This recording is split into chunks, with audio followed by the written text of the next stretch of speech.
CPAC, how's everything going? You know, I gotta tell you, I've given a lot of speeches, but I've never given the opening speech. So, you know, there's a lot of pressure up here. But something tells me you're gonna help me get through this. Is that right? You gonna help me? All right. Well, I think the Schlapp's brought up a lot of key points about all the things that are ailing us around the globe. But the thing that's hurting us more than anything is we are divided here at home. We're divided as Americans.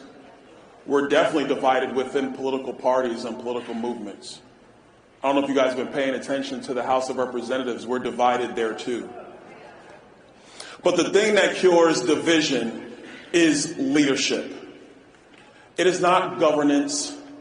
It's not going along to get along. It's not saying nice things. It is leadership that actually helps to cure those divides. And the time has come in America again for us to reassert ourselves and bring American leadership back to the forefront of our country.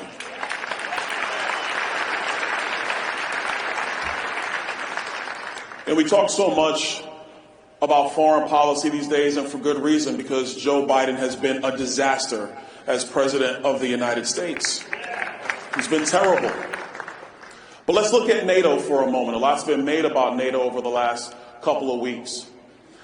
There was a time where America did have to carry all the freight for NATO because the countries in Europe were rebuilding themselves from World War II. And the spirit of the American people, we were there to do that. We were willing to do that. But now those other countries have to come along for the ride as well. You know, I equate it to some of your great sport teams. Everybody remembers the Chicago Bulls of the 80s. They had Michael Jordan. They didn't have much else. Michael Jordan dropped 63 points in the Boston Garden against the vaunted 86 Celtics. But that Chicago Bulls team lost that series against a better and deeper team. If the world is actually going to have security, then it can't just be America scoring all the points, grabbing all the rebounds, passing out all the assists, blocking all the shots. We need our allies in NATO to step up and do their part.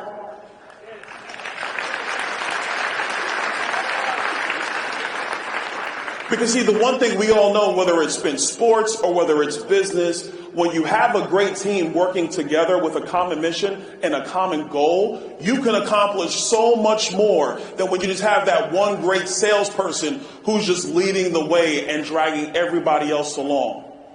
The success of Western democracy, the success of a Western way of life is predicated on all the nations who love freedom and pursue freedom for their people to do the heavy lifting together, not just relying on America to bear the burden alone.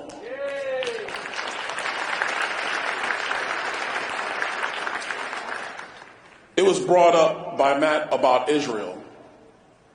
What happened on October 7th was a tragedy, not just for the people of Israel, but for the world. We were faced with a barbarism that we thought had mostly receded from the planet. And they faced it head on. We here in America, we stand with Israel. We don't equivocate to the radicals who might be in our midst here in America. We stand with them. For Joe Biden to decide that he's worried about his votes in Michigan more than the safety of our greatest ally in the region is terrible leadership. It's part of the reason why our adversaries are on the move. So my view is clear. Israel should obliterate Hamas from the face of the earth.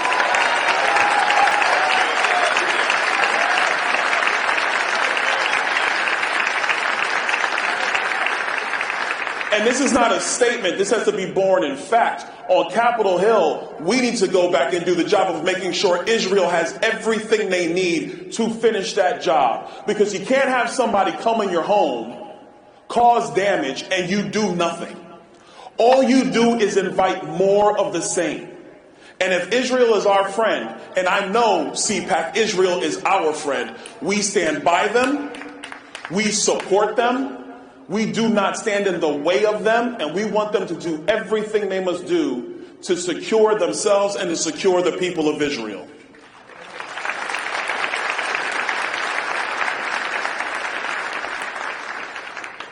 Now, we got to also look at foreign policy here in our hemisphere.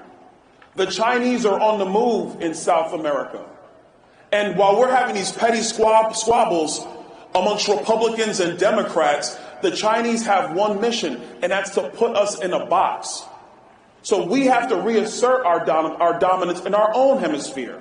No more should we allow communism and fascism to breed in our own hemisphere while we just argue over the stupidest things with each other. I mean, stuff that really just does not matter in the plight and the success of human beings across the globe.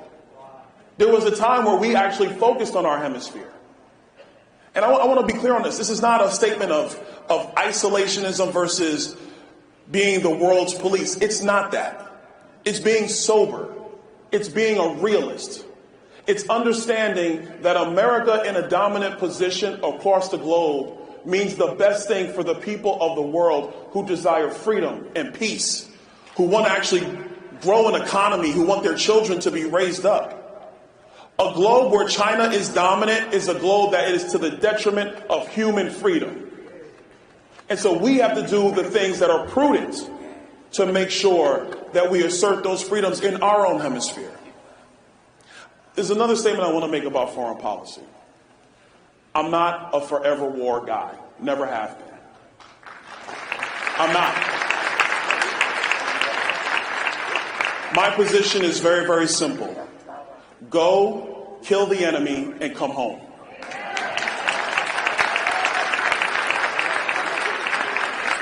I'm a kid of the 80s, so I like G.I. Joe.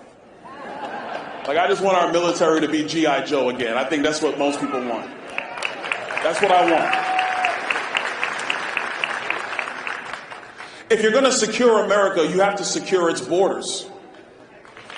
You have to. We have 7.3 million people who come into this country illegally. 7.3 million, and Joe Biden wants to make it an even 10 million. That's insane. No country would ever tolerate this. And so my position to my colleagues on Capitol Hill is clear. You either secure the border or you get no money for the government.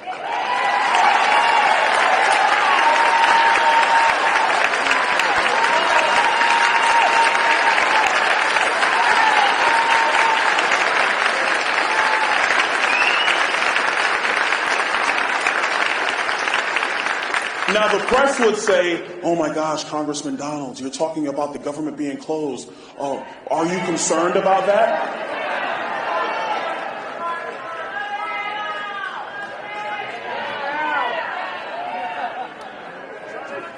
To the people of the press, you got your answer from CPAC. But I tell these reporters when they ask me this, I say, the federal government has one primary job. It is to secure this nation and to secure its people. That's its first job before anything else.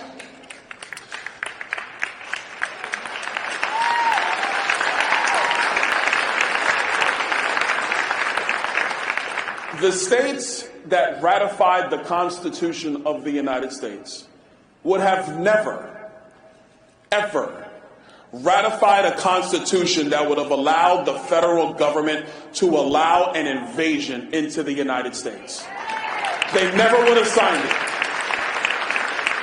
Those states would have kept their militias and they'd have said, I'll see you guys later, maybe we can work some things out, but that document is nuts and there's no way I'm going to be a part of it.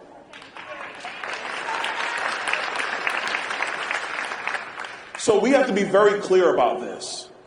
Joe Biden has a decision to make. Decide, Mr. President. Do you want to close Mount Rushmore so the southern border can be open? Do you, Joe Biden, want to tell the last remaining of our World War II vets that they cannot see the World War II memorial on the National Mall so we can have military-aged men from China and the Middle East come into our country illegally? Decide, Joe Biden, which country matters more to you, the border of the United States or the border of Ukraine?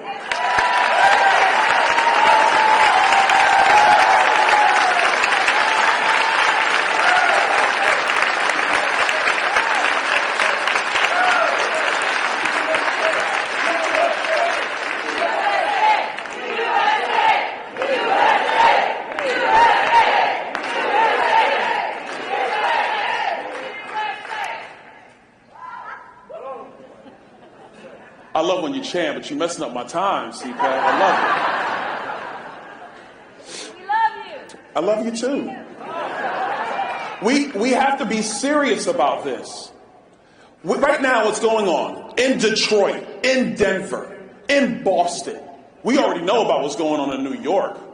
You have the NYPD officers, and by the way, the NYPD officers, they're white, they're black, they're Hispanic, they're men and they're women, and they're being beaten in their own streets of their own city where they are charged to help protect the people of New York, and they're being beat up by people who shouldn't be in the country in the first place. What kind of insanity is this?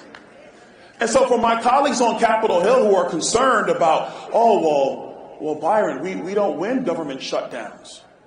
I say there's never been an issue facing this country that has united the American people more.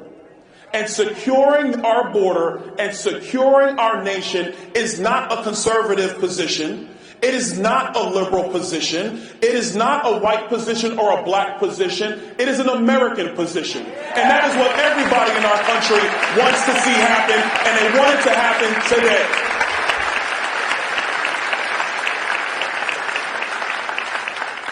In our economy, we need leadership too.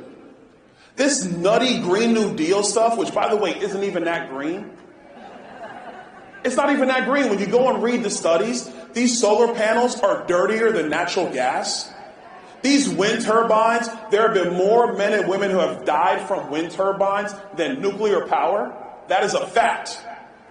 More people have died from maintaining wind turbines than they've died from nuclear power plants. But you got to have leadership that's going to tell the truth and set America on the track going forward. We shouldn't be chasing green technology just to chase green technology. We should be chasing the cheapest and most readily available form of energy so all of our people can be successful.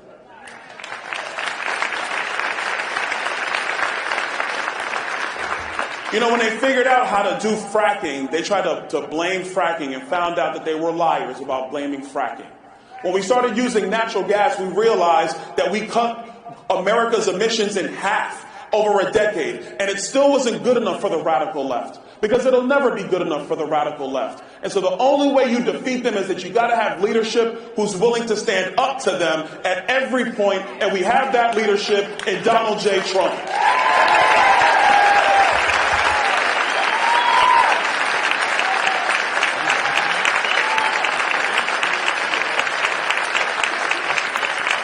But we have new things on the horizon. We have this great new technology called digital assets. And I know some of you, a lot of you, myself included, are concerned about that being used by the Federal Reserve and the Treasury with a central digital bank coin. I don't want the Fed doing anything like that. But if people decide of their own free will to have Bitcoin or any other type of cryptocurrency, or to have these tokens or stable coins, if that's what a free people decide to do, it is not the position of the American government to stand in their way.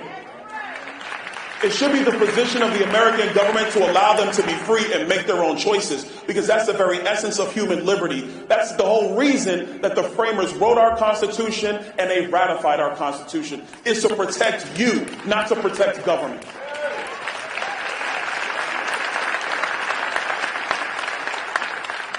One of the biggest areas we're going to need a resurgence in American leadership is with our own government. These people are crazy. You have an FBI that has been spying on the American people against federal law. You have a Department of Justice that is picking and choosing who they're going to prosecute and when. Joe Biden has violated the Espionage Act. He violated it as a United States Senator. He violated it as a Vice President of the United States. And he should be prosecuted for violating the Espionage Act.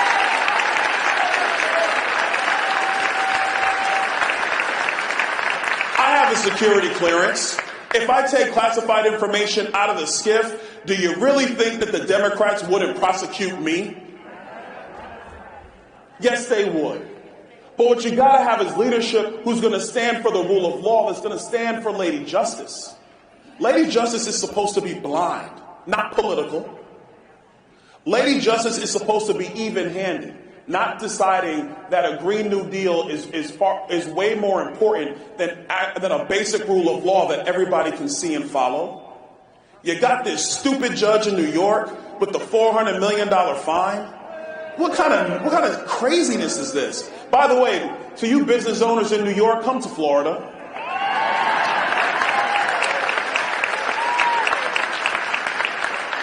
If you're a real estate guy in New York, you might want to just come on down to the Sunshine State. We would love to have you. I had to do that quick plug for my state. I love my state now. Make America Florida! Said make America Florida. Oh, we're going to do that.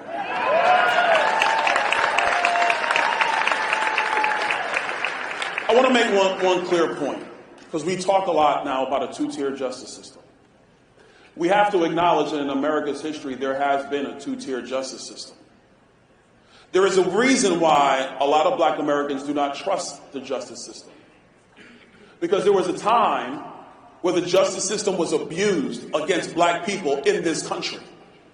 It was wrong then. It is still wrong today.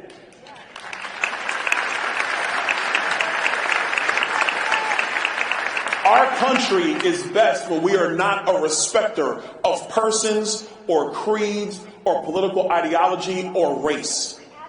Our country is best when everybody is treated equally under the law. And when you're dealing with radical Democrats who think they know better, who subscribe to the thoughts of Barack Obama, who said that they want to fundamentally transform America, I got news for them. This November, we're going to fundamentally transform the United States government.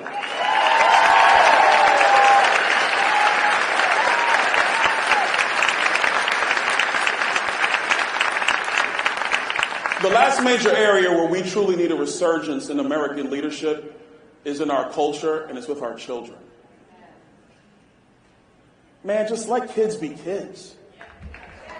Let them be kids. Little boys are little boys. Little girls are little girls. When I was a little boy, I liked little girls. This is a good thing. This is the natural order that keeps society progressing. We also have to understand that the greatest environment for the success of a child is a two-parent household. Look, CPAC, families aren't perfect. We all know this. If you sit there, like nobody clap. Families are not perfect. Everybody's family got something going on. Okay?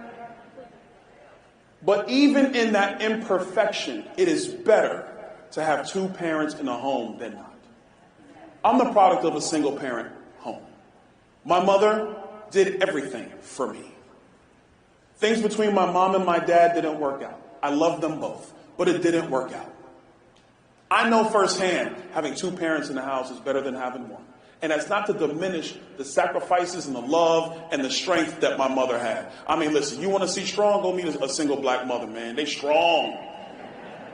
Strong, tough. But we got to understand that the formation of the family, that is the thing that sets the basis of culture in our country. So kids grow to be adults and they form their own families. Their success in the family unit breeds America's success in our country. And our success actually breeds success in a much better world, in a much safer world. And this isn't about nation building. This is about doing first things first at home. Making sure America is in position at home. Being focused on and solving our issues here at home. Because when we do that, the Chinese can't stop us, the Russians can't stop us, the Iranians can't stop us. Nobody can contend with a strong and prosperous America.